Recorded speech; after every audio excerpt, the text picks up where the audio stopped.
नमस्कार, बहुत स्वागत है आप सभी का JK 24/7 न्यूज में। और आप हमारा खास कार्यक्रम 2024 स्पेशल देख रहे हैं। तो 2024 की तैयारी है, आखिर किसका पलड़ा भारी है, आम जनता की क्या कुछ राय है, इस कार्यक्रम के माध्यम से हम आप तक पहुंचाने की कोशिश करते हैं। तो आज भी हम लोगों के बीच उतरे हैं, ये सवाल पूछेंगे कि 2024 में आखिर जो जनता है वो किसका पलड़ा भारी देख रहे हैं, कौन सी पार्टी आखिर बाजी मार ले जाएगी। बातचीत करेंगे, कुछ लोग भी मौजूद है हमारे साथ। सर, क्या नाम है आपका? मेरा नाम गगन है। गगन जी, देखिए 2024 के आम लोकसभा के चुनाव बेहद ही नजदीक हैं। क्या कहते हैं कि 2024 में कौन सी पार्टी का पलड़ा भारी? अभी हम किसी के बारे में कुछ नहीं बोल सकते। देखिए जी, कांग्रेस ने कहा हमने एजुकेशन ख़त्म कर दी, इस गरीबी ख़त्म कर दी। क्या ख़त्म कर दिया? ये आम आदमी पार्टी ने बोला हमने सभी स्कूलों को सारी फैसिलिटीज़, कौन सी दे दी फैसिलिटीज़ मेरे को बताइए। आज की डेट में महंगाई इतनी हो चुकी है, एजुकेशन ज़ीरो हो चुकी है। किस लेवल पे आप मेरे को बताइए कि कौन सी पार्टी कह रही है कि हमने ये काम किया। सब अपनी जेब भरने के लिए सोच रहे, जनता की कोई नहीं सोच रहा। 140 रुपये किलो टमाटर है। आम आदमी जो 400 रुपये दिहाड़ी का 500 में कमाने वाला 140 रुपये में क्या टमाटर खरीद पाएगा? क्या घर पे उसका चूल्हा बन पाएगा? आप बताइए। तो फिर क्या लगता है कि जनता का रुख क्या है? आखिर जनता फिर 2024 के आम लोकसभा के जो चुनाव हैं उसमें कौन सी पार्टी को देखना चाह रही है और किन मुद्दों को लेकर जो है वो जनता वोट देगी? आपके अगर व्यक्तिगत तौर पे बात करें तो आप क्या कुछ देखें? Sir, poverty line is totally zero हो चुकी है आपकी।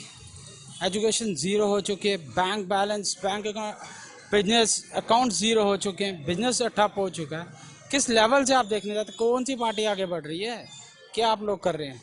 सब लोग अपने भरने की सोच रहे हैं, किसी जनता की नहीं सोच रहे। जनता का भविष्य सोचने के लिए अब इलेक्शन नज़दीक आ रहे हैं, अब सबके घर घर में जाके दरवाजे खड़काए जा रहे हैं। उससे पहले क्या 10 साल से क्या कर रहे थे? क्या किया आप लोगों ने? किसी को कुछ दिया, कुछ किया? तो जनता खासा नाराज दिख रही है सरकार से, आप ये कहना चाह रहे हैं? हाँ जी, पूरी तरह नाराज है। तो फिर जनता किसको चुनना चाह रही है 2024 में? किसको चुनेगी जनता? किस पे भरोसा जताएगी?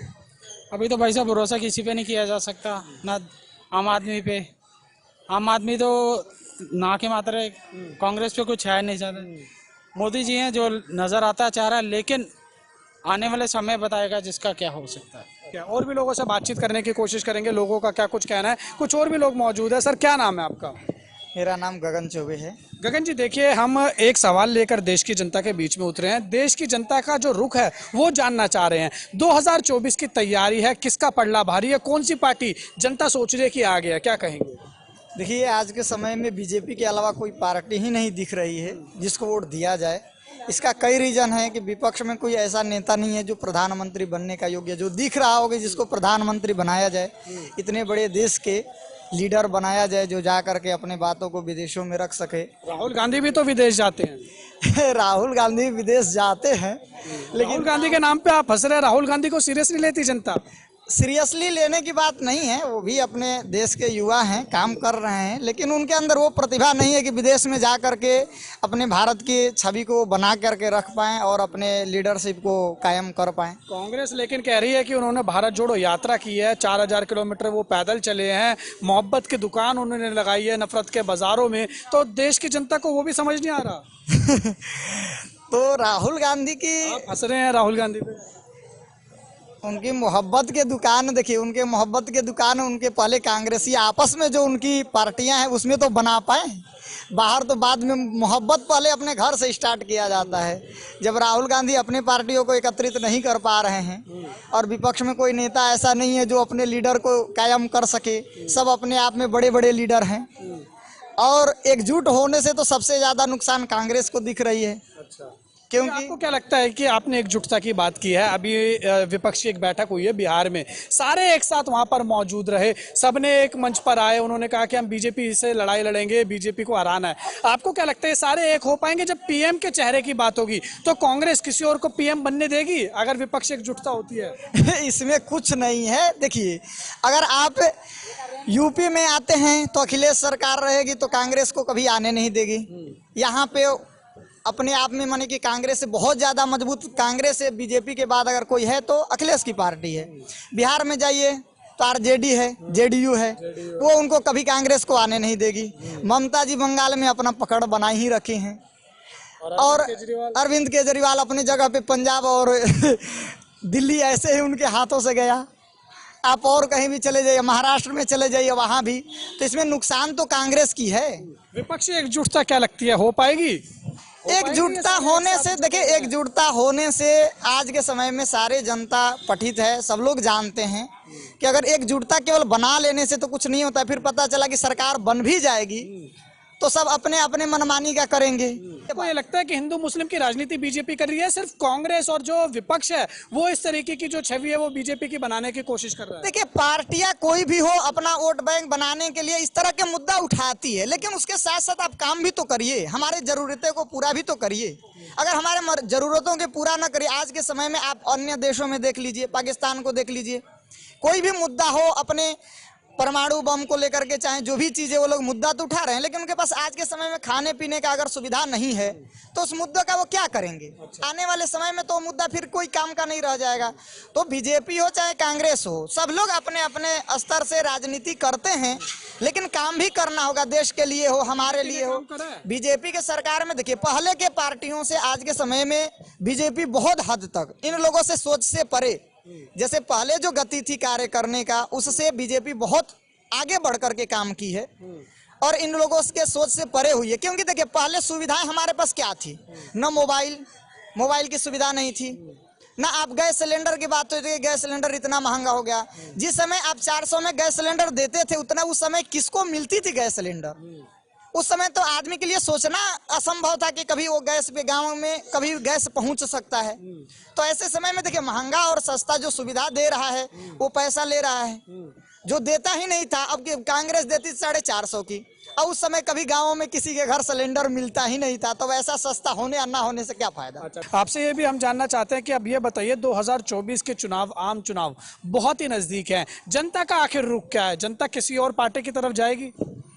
देखिए, कहीं ना कहीं अब देखिए, पार्टियां जो होती है वो विपक्ष रहेगा तो वो तो किसी भी मुद्दा को वो गलत तरीके से ही दिखाने का और गलतियों को ही ढूंढेगा। विपक्ष का काम ही है ये सब करना, लेकिन जनता को अपने स्तर से सोचना चाहिए कि 2014 से पहले क्या स्थिति थी देश की, हमारे सुविधाओं की क्या स्थिति थी और आज के समय में क्या स्थिति बन रही है, और जिस गति से हमारा देश आगे बढ़ रहा है, देशों में विदेशों में, अपने यहाँ भी स्तर जो सुविधाएं हमें मिल रही है, तो पहले से आज के समय में कितना बदलाव आया है। अगर इस बदलाव की गति को हम आज ही रोक देंगे तो आने वाले समय में फिर हमें सब पार्टियों को यही पता चलेगा कि किसी को भी काम पे वोट नहीं मिलता है, केवल उनको जाति और ये हिंदू मुस्लिम करके ही वोट मिलता है। तो फिर वो काम क्यों करेगी कोई पार्टी? किसका पलड़ा भारी मान रही है जनता? देखिए, जनता तो इस समय बीजेपी के आगे कोई विपक्ष वैसा दिख ही नहीं रहा है, तो ये ऑब्वियसली सी बात है कि आप बीजेपी ही आएगी अगले सरकार में भी, और बहुमत से आना चाहिए। और सभी जनता को भी इस बात पे विचार करके उसको और मजबूती से आगे करना चाहिए। कम से कम देश के मुद्दे जो हैं अपने विदेशों में उठाना, या अपने देश में सुविधाओं की बात हो रही है, उस चीज़ को इतने तेजी से काम अगर कर रहा है, अगर आप उसको सपोर्ट नहीं करते हैं तो आने वाले फिर कोई भी सरकार आएगी तो फिर राजनीति ही करेगी और धर्म के नाम पे ही करेंगे, क्योंकि आप काम के नाम पे तो वोट दे नहीं रहे हैं। तो फिर वो कोई जनता आपके काम क्यों करेगी? आपको सरकार कोई काम कर कर क्यों देगी जब आप जाति के नाम पे और हिंदू मुस्लिम के नाम पे वोट दे रहे हैं? तो बिल्कुल, बहुत बहुत शुक्रिया। तो आपने देखा कि यकीनन देश की जनता को उसको चुनना चाहिए, उस पार्टी को चुनना चाहिए जो देश की विकास के लिए काम करती है। जनता का भी यही कहना है कि सिर्फ उन्हीं को चुना जाना चाहिए जो देश के विकास कार्यों के लिए काम करती है, ना कि बल्कि हिंदू मुस्लिम की राजनीति करती है या अलग अलग मुद्दों की राजनीति करती है। और भी लोगों से बातचीत करेंगे, क्या कुछ कहना है लोगों का। सर, क्या नाम है आपका? मेवाराम। सर देखिए, एक सवाल है, 2024 के आम लोकसभा के चुनाव बेहद ही नजदीक हैं, ठीक है, तो जनता का रुख हम जो है वो पहुंचा रहे हैं दूसरों की, जो इस वक्त दर्शक आपको देख रहे हैं, तो 2024 की तैयारी है, किसका पलड़ा भारी है? क्या देख? मोदी का पलड़ा भारी है। क्यों? वो अच्छा काम कर रहा था इसलिए वो हारी है वो। लेकिन बाबूजी, विपक्ष तो कह रहा है कि नहीं है। ये तो 19 में भी सारे इकट्ठे हुए, जब भी उसकी पूंछ ना फटी, अभी क्या फाड़ेंगे ये? राहुल गांधी कह रहे हैं कि देश में बेरोजगारी है। राहुल गांधी की तो वैसी खटिया खड़ी है। भारत जोड़ो यात्रा नहीं करी उन्होंने। बोले यात्रा करी, बोले तोड़ो भारत जो तोड़ो यात्रा करी, भारत जोड़ो यात्रा ना करी। आज तक करते तो वो बहुत पुराने वो है, जब भी करते। वो कह रहे हैं कि मैं देश को एक साथ लाऊंगा और बीजेपी को हराऊंगा। हरा लो भाई, जिसमें दम है हरा लो। तो ममता भी कह रही है, नीतीश भी कह रहा है कि मैं 0 मिला दूंगा मोदी को। अब देखो 24 आ रहा है, 6 महीने बाद है। पता लग जाएगा कौन किसका वो है। पटना में एक विपक्ष की बैठक हुई, सारे विपक्षी पार्टियां वहां पर पहुंची। अरे सारे भाग गए, ममता सबसे पहले भागी मुंह छिपा करके, और ये फर्जीवाल भी पहले भाग गया। अच्छा, हाँ, तो उसमें क्या बताओ, और भी भाग गए, वो स्टालिन भाग गया। तो लगता नहीं है कि विपक्ष एकजुट हो पाएगा? जो हो गए ना, अभी उसमें नहीं हुए, तब आगे क्या होंगे? ये स्टालिन पहले भाग गया, ये भाग गया। अच्छा, केजरीवाल में ममता भी चुपचाप निकल के चली गई, तो कहाँ से इनका हुआ है? तो फिर ये बीजेपी को क्या टक्कर दे पाएंगे? कुछ भी ना देख पा मैं, ये नहीं दे पाएंगे, सवाल ही नहीं उठता। लेकिन राहुल गांधी कह रहे हैं हम सब एकजुट होंगे। हो जाओ, सारे इकट्ठे कर लो। तुम्हारे बाप का वो है कि सब पब्लिक जो तुम्हारे उसमें काबू में, तुम्हारे को देगी वोट जनता। आजकल पहली वाली ना। अच्छा, टमाटर महंगे हो रहे हैं, वो सब कह रहे हैं देश में महंगाई बढ़ रही है, बेरोजगारी बढ़ रही है। ये तो फर्जीवाल ने जो अगर छापा मारा था, सब वो मासाखोर जो बैठे हैं ना, उन्होंने सबने वो करा, छुपा रहा, सारा छुपाया। कि मुख्यमंत्री भी अपने आप को पीएम रेस की में देखते हैं, आप देख रहे हैं उनको? वो तो सपना था, सभी देखे हैं, सब जितने खड़े हैं, मैं भी देख रहा हूँ सपना, सब देखे हैं। तो सब देखे हैं सपना, तो सपना किसका पूरा होगा तो वो उसका बात। अच्छा, अखिलेश यादव भी नहीं? अखिलेश को कौन घास डाल रहा, कौन पूछ रहा? वो तो उनका बदमाशों का बाप, उसका बाप बदमाशों का गुरु था, वो भी बदमाशों को पाल रहा, तो उनकी चल रही है। अब वो भी खत्म कर दी योगी ने। मोहब्बत की दुकान नहीं दिख रही है आपको? मोहब्बत की दुकान नफरत के बाजार में? हमें तो कहीं ना दिख रही मोहब्बत की दुकान नहीं, लोगों को पसंद नहीं आ रही ना। अब देखो भाई, जनता है 150 करोड़ की जनता है, तो किसी की तो वो है नहीं खरीदी हुई कि भाई मैं नीतीश को वोट दूंगा। नीतीश ने 3 पुल बनाए, तीनों के तीनों साले ढह गए। इतना वो भ्रष्टाचारी है जी। और इसने इसको देख लो तुम, फर्जीवाल को। तो कांग्रेस को मौका नहीं देगी जनता इस बार? फर्जी वो कांग्रेस तो खाओ और खिलाओ, लूटो और लुटाओ, उसका तो वो फार्मूला। और उसी में जितनी भी जनता उसको वोट देते हैं तो उसका भला। कांग्रेस कह रही है कि इस बार जो एक और मुद्दा लेके ये कांग्रेस, जैसे 2019 में कांग्रेस ने कहा था राफेल में जो है भ्रष्टाचार हुआ है, अब कांग्रेस का ये कहना है कि जब प्रधानमंत्री नरेंद्र मोदी अमेरिका दौरे पे गए थे, वहां पर ड्रोन डील उन्होंने करी है, हालांकि अभी हुई नहीं है, एग्रीमेंट होना है उसका, लेकिन उसमें कांग्रेस का ये कहना है कि 25,000 करोड़ का घपला हुआ है। भाई ये तो मैं तो हाना वहाँ पे, या वो सोनिया हो राहुल हो, उन्होंने देखा घपला हुआ तो वो जाने, मुझे पता नहीं है, मुझे पता नहीं है उसमें। तो जनता जुड़ेगी इससे?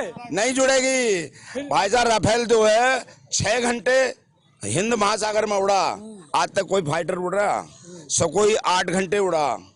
वो फिर कहेंगे चौकीदार चोर है। अरे चौकीदार है वो 8-8 घंटे कोई फाइटर उड़ रहा, आधा घंटे में बमबारी करी और अपने वहां आ गया।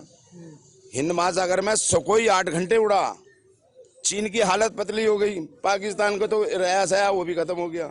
राफेल 6 घंटे, जो फाइटर 6 घंटे आसमान में रहेगा, नहीं तो अड़ोसी पड़ोसी इनके तो वैसी हालत पतली हो जाएगी। तो वो अच्छा ही खरीद कर रहा, तो इनको अच्छा दिखाई नहीं दे रहा, इनको बुरा दिखाई देगा। हमारी दुकान बंद हो जाएगी सदा के लिए, अगर हम ना शोर शराबा मचाएंगे तो इनकी सबकी दुकान सदा के लिए बंद हो जाएगी। राहुल गांधी हर किसी से जाके मिल रहे, करोल बाग भी पहुंचे थे, वो मिस्त्रियों से मिले हैं। किसके? तो उनको कुछ दिया मिस्त्री इनको? पहले क्यों ना मिला, आज ही क्यों मिल रहा? पहले भी तो मिलता उनसे। वो कह रहे हैं मैं जनता के बीच में जा रहा हूँ, जनता के मुद्दे उठा रहा हूँ। उठाओ तो अच्छा है, जनता को बेनिफिट होना चाहिए। ये नहीं है मुद्दे उठा के रह जाओ, मगर बेनिफिट होना चाहिए ना मैं जनता को। अच्छा, तो ये बताइए आपसे जाते जाते आखिरी सवाल, 2024 में किसका पलड़ा भारी देख रहे हैं? मैं जो जनता का और अपना भी, मोदी का पलड़ा भारी है। अच्छा, बस पूर्ण बहुमत की आएगी सरकार? कैसे पूर्ण बहुमत की आएगी? अच्छा, पक्का है? पक्का। चलिए ठीक है, बहुत बहुत शुक्रिया हमारे साथ बात करने के लिए। तो आपने देखा कि हमने देश के आम जनता से ये सवाल पूछा, और जो रुख है देश की जनता का वो आप तक पहुंचाने की कोशिश की है, क्योंकि 2024 के आम लोकसभा के चुनाव बेहद ही नज़दीक हैं। तो ऐसे में जो कहीं ना कहीं देश की जनता का रुख है वो क्या है, आप तक पहुंचाने की कोशिश की है, क्योंकि 2024 की तैयारी है, किसका पलड़ा भारी है, ये आपको हमने दिखाने की कोशिश की है इस कार्यक्रम के माध्यम से। वीडियो जर्नलिस्ट अभिषेक के साथ उज्जवल कुमार, JK24/7 न्यूज़, दिल्ली।